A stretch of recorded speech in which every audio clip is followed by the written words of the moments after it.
Balkan vilayetinin Türkmenbaşy şäherinde bu ýyl ýa Ramazan aýdymlary musulmanlaryň mukaddes Ramazan aýynyň başlanmagyna 10 gün galynda aýdylyp başlandy. Azatlyk radiosynyň habarçysy bu ýyl çağalar bilen bir hatarda uly ýaşly serhoş adamlaryň we musulman bolmadyk milletleriň wekilleriniň hem ýa Ramazan aýdyp sadaka soraýandygyny aýdýar.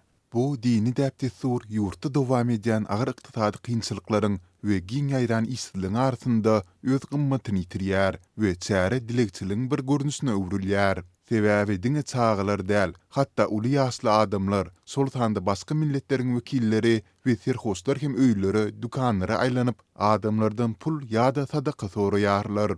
Dip habarçymyz bellidi. Ay sene namasy esasynda kesitlenýän we her ýyl dürli senelere gabat gelýän Ramazan aýy bu ýyl Türkmenistanda 11-nji martyň seher bilen başlanýar we 9-njy aprel gijesine çenli dowam eder. 10-njy apreliň seherinde bolsa Oraza bayramy bellenler. Adatça Ramazan aýynyň başlanmagyna 3 gün galanda çağalar we eýjejik körpeler her gün akşamara öz ýaşaýan sebitindäki öýleriň gapylaryny kakyp ýa Ramazan bentlerini aýdýarlar. Olar bu usul bilen Ramazan aýynyň ýetip gelýändigini boşlaýarlar. Ýaşaýjylar gapylaryny kakan ýa Ramazançy çağalara göwnlerinden çykaran zady, şol sanda süýji we köke ýa-da pul sowgat berýärler.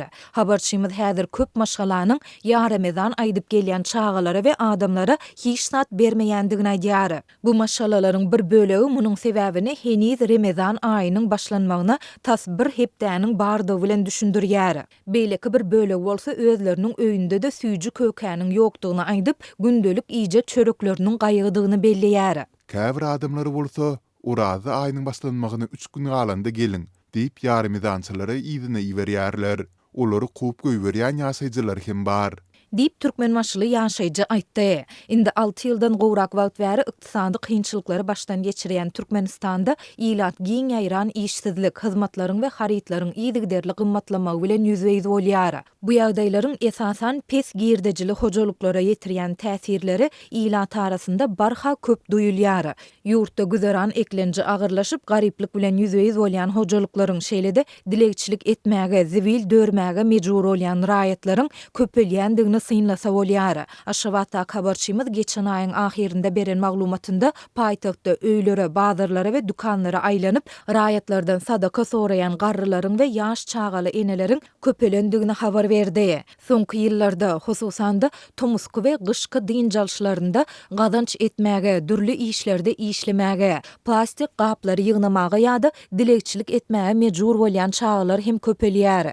Türkmen häkimetleri ykdysady kynçylyklary we onuň getiren netijelerini, ýylata ýetirýän täsirlerini boyun alyp açaçan mesele gozamaýarlar. Häkimetler ýurtdaky işsizleriň we döwletiň maddi kömegine mätäç raýatlaryň, maşallaryň anyk sanyny hem äşär etmeýärler. Bu ýagdaýlar barada ýurdun berk döwlet gözegçiligindäki media serişdelerinde hem hiç sat aýdylmaýar.